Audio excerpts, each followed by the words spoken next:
Monica. How you doing? I'm good, Kimberly. How are you? Doing great, thanks. I'm kind of excited to talk about goals today, especially this time of year. Yes, it is almost the new year. A great time for New Year's resolutions and to set goals. I know I always like to grab them at the end of the year and review and see if my year went as planned or not and revisit those. So it's cool. My goal is not to have resolution so much, except to have like obtainable, reachable, valid efforts that result in success. So when you and I were talking about it, we decided that we wanted to use the SMART goals model. So how about we talk about that for a little bit? Sounds good. Do you want me to go ahead and explain what that means? Um, I could read it pretty easily because what I would really like to have, if possible, is you explain how to use a SMART goal in the gym. I think Okay. that's very relevant for our officers. So Sure. if that's okay with you, we'll go ahead and do that. Okay. So how to write SMART goals. And what is a SMART goal? A SMART goal, that's S-M-A-R-T. It's a statement of important results you are working to accomplish. And you design it, you write it, you flesh it out in a way that's clear, and you know what to expect of yourself, so you don't waste energy and you don't waste time on things that aren't going to help you reach your results. So what are the criteria? The S is for specific. What will be accomplished? What are we wanting to do? M is for measurable, and that's a way you're going to measure if you were successful. Did you reach your goal? A is for achievable. Is it doable? There's got to be you've got to be able to actually do this. You know, like when you and I were talking, I said, you know, me doing 100 pull-ups is in a month. It's not achievable.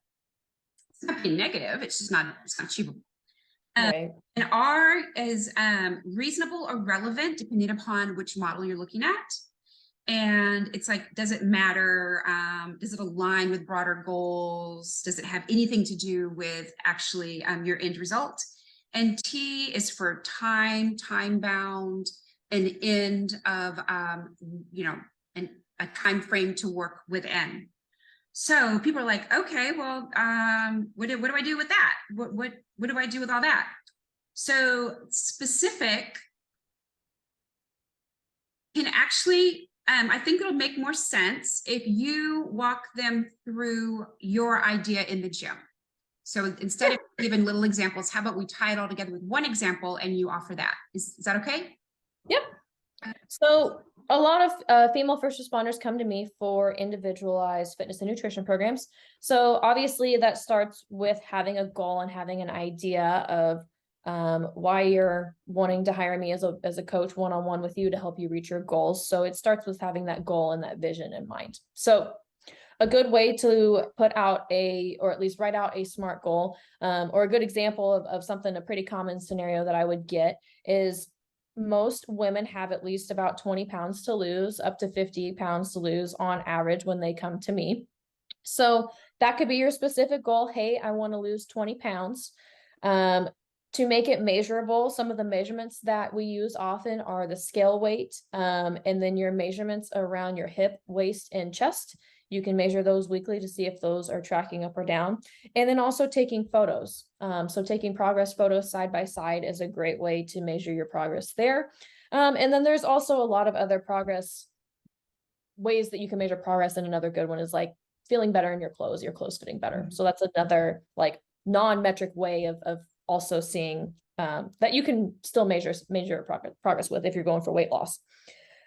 Is it attainable? So that comes within the time frame. Certainly you can lose 20 pounds in any given amount of time. However, if you want to lose 20 pounds in 1 month, probably not realistic. For a 20-pound goal, we're looking somewhere between like 5 to 10 months, depending on how quick you lose the weight. You can lose 2 to 4 pounds a month, so that ends up being about 5 to 10 months. So if you're saying yes, I'm okay with losing 20 pounds within the next 6 months, I'd say yes, that's attainable. Reasonable or relevant. Most of you, that's your why. So you want to be strong for work. You want to be confident. You want to have your command presence. You want to make sure you can survive a foot pursuit or a ground fight, and not be absolutely winded doing your basic job duties every day. So that obviously is very relevant to your career and also your lifestyle. A lot of people will tell me, hey, I have diabetes in my family. I don't want to go down that road. So that's relevant to you in a personal way and also in a career lifestyle way as well. And then back to the time domain, we'll typically set a reasonable time domain for you so that it is attainable. So those kind of go back and forth. But like I said, if you're looking at 20 pounds, you're looking at about 5 to 10 pounds or 5 to 10 months to make that achievable and also a steady, seeing steady progress and implementing those lifestyle habits that make that sustainable long term. So that goes over each of those bullet points of having a SMART goal. And we usually walk those out through on anytime I chat with you during the first initial call or throughout the process of revisiting those goals to make sure you're staying on track with where you want to go. So if I understand it correctly, if I'm a client of yours, I come in, I'm like, hey, Monica, I have this 20-ish pounds I want to lose, and I want to lose it as fast as possible. And I only want to do it through diet, and I want to do it in 2 weeks. And then you're like, and let's make it reasonable. And then you say, let's do it this way. And you say, so you want to lose 20 pounds, and we'll know that you've done it when you lose 20 pounds and your clothes fit better. It's achievable because we're going to set a correct date for you. And you would tell me, I highly recommend, minimum of 5 months. We do this, and it's relevant and reasonable because it's going to improve your health. You'll be able to do your job better. You're just going to feel better. And then again, let's set a goal for you for 5 months. And so then I'm like, oh, I can do this because I know what I'm going to do and I know how I'm going to do it. And I have a time frame on it, and I'll know when I'm successful. Did I explain that in a way that would work in the gym? Yeah, that's correct. And that also, I mean, you can set more than one goal for a big picture goal, if that makes sense, which I like doing is taking the big picture long-term goal and then breaking it down into smaller goals along the way. So usually what I'll do is I'll set weekly goals for my clients to focus on, whether it's with nutrition or fitness, to help take those smaller steps to the bigger picture too. Okay, so staying on the same topic, if I'm going to lose 20 pounds in 5 months, I don't just kind of willy-nilly go through those 5 months and just hope at the end of it that I've lost the 20 pounds. Right. Would have made some dietary suggestions, and we'll know if I stick to them. And then you would have made some recommendations in the gym and the workouts and stuff. And we're going to have, I want check-ins, this might not be the right word, but we'll be measuring accomplishment. I don't want to use the word success necessarily, because that sometimes sounds like failure if it's not met, but looking for those, like you said, intermittent goals, those smaller goals in the process. Yeah, it's like a good visual is like climbing a staircase. It's one step at a time. You're not trying to jump up the whole staircase. You're taking each little step. And so each week there's a weekly goal. So you're taking that next step. And if you meet that goal, then great, we go to the next step. But if you don't meet that goal, then we'll stay on that step until we accomplish what we need to achieve, and then we'll take the next step. I think that illustrates better what you were trying to say there. Yeah. And then you and I were talking earlier about, when it comes to things in the gym, even if you don't check off that end goal, you oftentimes get so many other wins, so many other achievements in the process. Like, let's say that me, the same person, I didn't lose that 20 pounds, but I can run faster, farther, I'm stronger. I no longer have that low back pain. I'm sleeping better. I no longer have the sugar cravings and stuff. So yeah, there's a lot of other wins in that. Yeah. Okay. Perfect. Yep, definitely. So we were also discussing about how this can work professionally for our officers. And we were talking about promoting. And I know that different agencies promote individuals differently. So when I'm explaining this, if it doesn't make exact sense, just try to personalize it for the agency of the listener. So remember, SMART is specific, measurable, achievable, relevant, and time-bound, or a time frame. And if we're going to use the example of promoting to sergeant at the next opportunity, depending upon the department, that's going to be the time frame of it. So working for Dallas, we only had promotion exams every so often. I mean, you might go years without it. So to say I'm going to promote to sergeant in the next 3 months, well, that's not going to happen, because if the test isn't given, you don't get to pick the time frame. So, you know, for an agency that does written exams and assessments and stuff, the individual can say, I want to promote to sergeant on the next opportunity or the next promotional exam. And how's that measurable? Well, because you get promoted. You know, it happens, you get promoted. Is it achievable? So this comes down to the individual. Is it achievable? Well, are you willing to study and pass the written test? Are you willing to go to extra training if you're not that strong at test taking? Do you keep your discipline record clean? Have you met all the other criteria? Like maybe you have to be a trainer, or maybe you had to work outside of patrol, whatever it is in your agency. Is it achievable? For most people, yes, it's probably achievable if they're willing to do the work. And then relevant or reasonable. Yes, if it's achievable and you're willing to do the work, it does become reasonable and relevant. And then time bound, that then comes in again, like we said, you can't promote if the test isn't offered.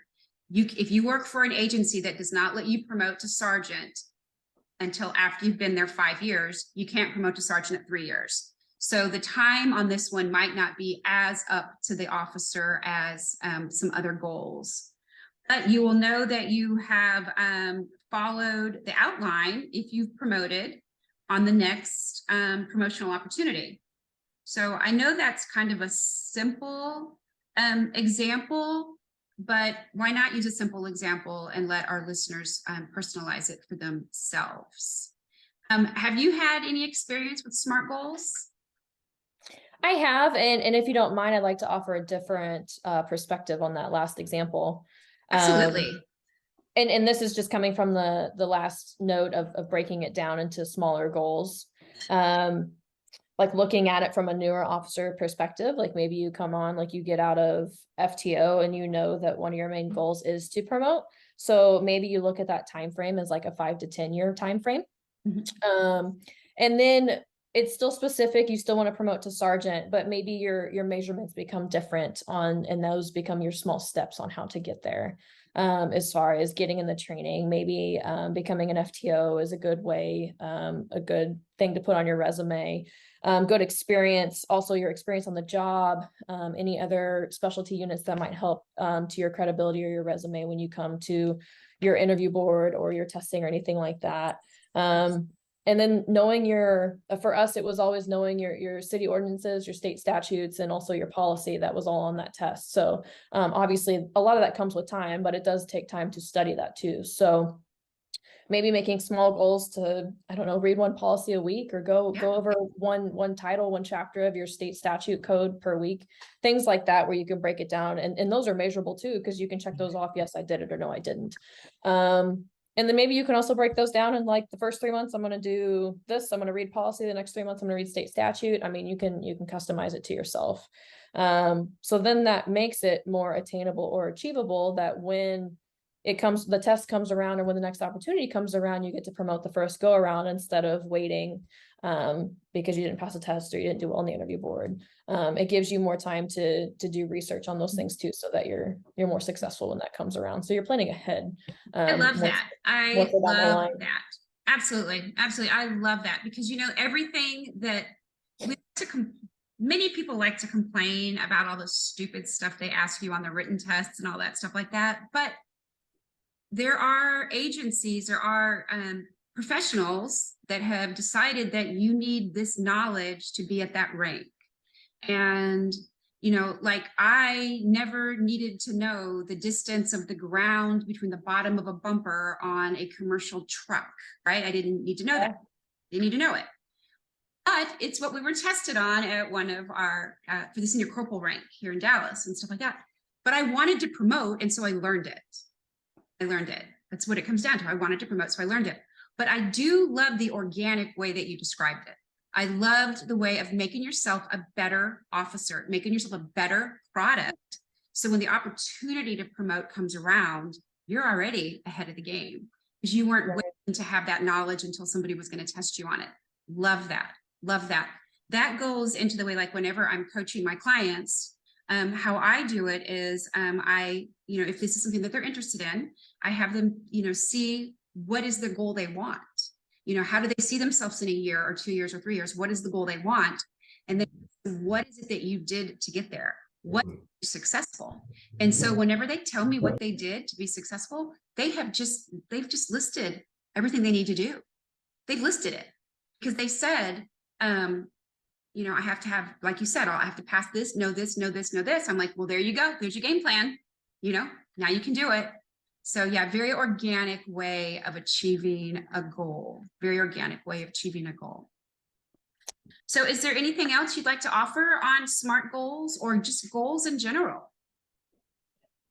Just from me and how I've been my entire life. I grew up as an athlete, so I always had to set a goal of some sort with each season that came up. So I think it's good to sit down every 6 months or so, at least once a year at a minimum, to write out maybe 5 goals at most that you want to improve in your life. And it can be career, it can be personal, it can be financial, it can be relationships, religion, like anything. Just a couple of those topics to maybe think about in your life. But any of those, I think it's good to sit down and to write out and to have a plan, because then every 6 months or every year you can look back at it and it's the same thing. You evaluate where it was at. If it didn't happen, why not? What you can change to make that happen if it's still a relevant goal to you. I don't know. I've had goals before where I'm like, hey, I want to compete in an Olympic lifting meet. And then it's one of those things that's like not real urgent. So you get the year comes around, you're like, maybe next year, but we'll leave that on there for good faith. Stuff like that. So I think it's always good to have a goal. And I've encouraged people before, even to like on a Sunday, to just set your intentions for the week, set 3 weekly goals of what you want to get done within that week, because obviously you can't reach the end goal without focusing on the daily habits that are going to help you get to that end goal. So you have to have that big picture view, but then eventually it starts very small on a molecular level of how do I get there? What habits do I need to change, or what things do I need to do every day to make sure that I'm working towards that goal? Absolutely. Absolutely. And writing things down, we know, and I say we by the experts and this type of stuff that I like to study and learn from, that putting things in writing almost doubles the opportunity, probability of it happening, of it actually occurring. I've started doing something the last couple months. It's 2 minutes of gratitude in the morning, 2 minutes of gratitude at night, and it's written. And one of the questions on there is, what are 3 things that you are going to do tomorrow? So one of the last things I think about at night are, what are the 3 main things that I'm going to do the next day? And it's like, it puts it in my brain, but it also, like, I don't worry about it. It's like, I know what I'm going to do. I have a plan. I know what I'm going to do. And that helps a lot. And it really helps me, like you said, with the small goals and also with the bigger goals, because you're not going to reach the big goals if you don't have those little goals, if you don't have those small incremental things, those little tiny little habits that we change and massage and do. So, okay, why don't you tell everybody how they can get a hold of you, please? So Monica Eaton with 50 Fierce and Fit. You can find me, best place to find me is probably on Facebook group, 50 Fierce and Fit group. Or you can find me through my personal Facebook page, which is just Monica Eaton. I'm on Instagram and TikTok too, by the same handle, 50 Fierce and Fit. Also on a podcast, started a podcast and YouTube. So I'm branching out to everything. But if you search 50 Fierce and Fit, you can probably find it. There's not too many of those out there, I don't think. But yeah, Facebook group's probably the best, but if you're looking for all sorts of content, you can find it on all of those platforms. Okay. And I am Kimberly Stratman of tothepointcoach.org is my website. And I am on a Facebook public group called Bold and Brave Women. So I coach high-performing women, life coach. So I help them basically get from where they are to where they want to be. They know how to do it. They just need a little bit of help getting there. And I also coach first responders towards retirement. And there was something that I was gonna, oh, your YouTube videos. A lot of your videos are also on my YouTube channel, which is To the Point Coach. So anybody who wants to see Monica and listen to some of the great things that she has to say, you can find her videos there also, and videos that she and I are on together. You will see both of our faces on the screen. You will see both of us there, and so there's quite a few videos. And Monica has some wonderful, wonderful, wonderful advice, inspiration that's very useful well, all times of the year, but especially now, because as much as I don't want to say, push resolution, we are setting goals. We do want to finish the end of the year successful, and we want to go into the new year setting ourselves up for success personally and professionally, and definitely physically. So we will be back again next week with more of our suggestions on how you can thrive. Yep. Anything, everything. If you guys have questions, let us know. Anything you want us to speak on, let us know. And we'll be back again next week. Thanks so much. Bye, Monica. Thanks. See you later.